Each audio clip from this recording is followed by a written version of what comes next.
The face in the window. The bus smelled like wet coats and tired people. Rain streaked across the windows, turning the city lights into long bleeding lines. The engine hummed beneath our feet, a low mechanical growl that felt strangely soothing. My son sat beside me, small legs swinging above the floor. 5 years old, too young to understand the quiet weight adults carry. He was tracing shapes on the fogged glass with his finger, whispering little stories to himself.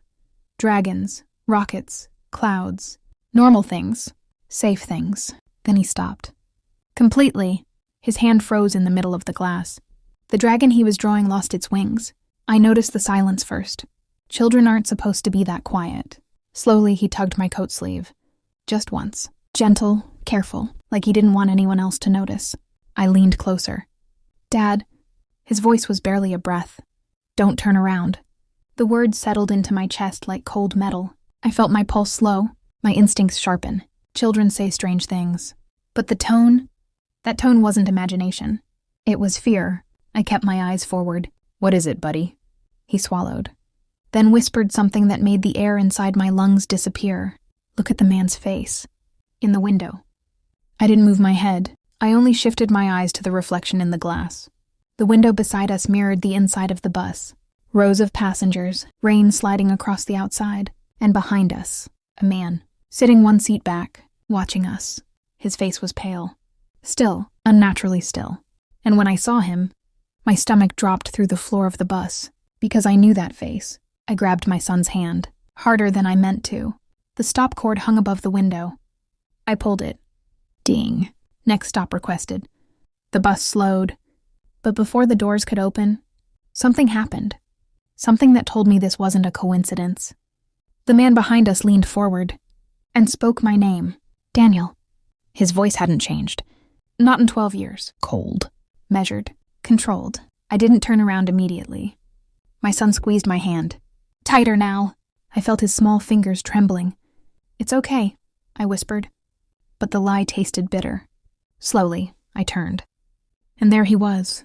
Marcus Hale, my best friend once, my brother in everything but blood, the man who disappeared from my life the same year my son was born.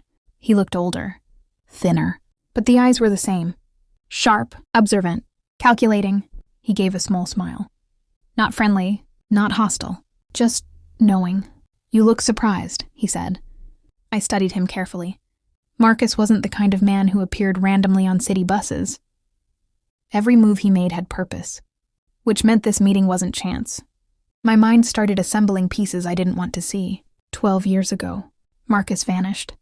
No explanation, no goodbye. At the time, my wife Emily told me he had betrayed me, stolen money from our business partnership. She showed me documents, bank transfers, proof.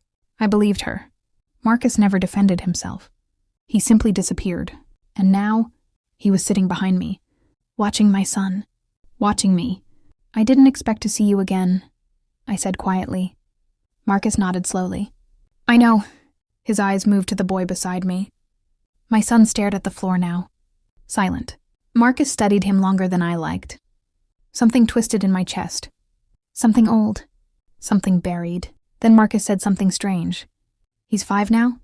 My spine stiffened. Yes. Marcus exhaled softly, almost like relief. The bus slowed for the stop, but neither of us moved. Rain tapped against the glass like impatient fingers. Marcus leaned slightly closer. I've been looking for you, Daniel. My stomach tightened. For years. A pause. Then, I think you deserve the truth. Those words didn't comfort me. They made my pulse turn to ice. Because deep down, a quiet voice inside me had always wondered what really happened 12 years ago. We didn't get off the bus. The doors opened. People stepped out. New passengers climbed aboard. But the 3 of us stayed exactly where we were. Like the world had narrowed to this small, rattling vehicle. Marcus spoke quietly, carefully, like someone handling explosives.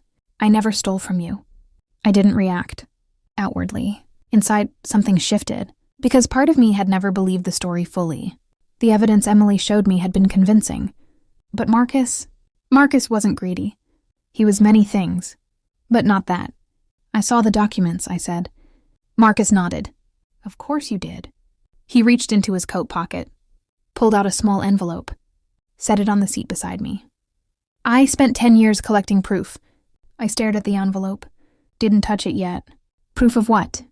Marcus's eyes moved again to my son, then back to me. That your wife framed me. The words landed like distant thunder. Slow, heavy. My heartbeat grew louder. Emily had told me Marcus forged the transfers, manipulated our accounts, destroyed the company, destroyed our friendship. She cried when she told me. She looked devastated. Convincing. Marcus leaned back in his seat. Calm. I didn't fight it, he said. I couldn't. Why? He studied my face carefully. Because he knew the next words would cut deep. Because by the time I understood what she'd done... He paused. Rain slid down the window like slow tears. It was already too late. My throat tightened. I finally picked up the envelope. Inside were papers, bank statements, legal reports, dates, numbers, evidence. But one document stood out. A DNA test. My vision blurred slightly. I hadn't opened it yet. But Marcus was watching me closely. Like a surgeon waiting for the moment a patient wakes up. You should read that one, he said softly. The bus turned a corner. Streetlights slid across the window. I opened the paper. The words felt unreal. Paternity test. My hands went cold. Result? 0% probability of biological fatherhood. My chest stopped moving. My son looked up at me. Confused, trusting, 5 years old. My son. Except maybe he wasn't. Marcus watched me carefully. No smugness. No satisfaction. Only something colder. Something like pity. Emily and I, he said slowly. We had an affair. The bus engine roared louder. Or maybe that was just the blood rushing in my ears. Marcus continued. But the child? His eyes dropped again to the boy beside me. Isn't mine either. The bus reached the final stop. Passengers stood. Left, but I remained seated. Frozen in a silence so deep it felt like falling underwater. Marcus spoke again. Quiet, precise. She framed me to protect someone else. My mind struggled to keep up. Another man? Another secret? Marcus handed me one last document. A private investigator report. I read it slowly. Each line carved another crack into the life I thought I had. Emily had been seeing someone long before she met me. A man she never fully left. Someone dangerous. Someone with money. When she became pregnant, she panicked. Married me quickly. Used my friendship with Marcus to create the perfect scapegoat. When the business collapsed, Marcus took the blame. I became the stable husband. The safe father. The lie worked perfectly. For years. Marcus leaned forward slightly. I didn't come back for revenge. My eyes lifted to him. Then why? He nodded toward the boy beside me. Because he deserves the truth someday. My son was quietly playing with the zipper on his coat. Unaware, innocent. Marcus stood. The bus driver announced the final stop again. But before leaving, Marcus said one last thing. There's one more detail. I waited.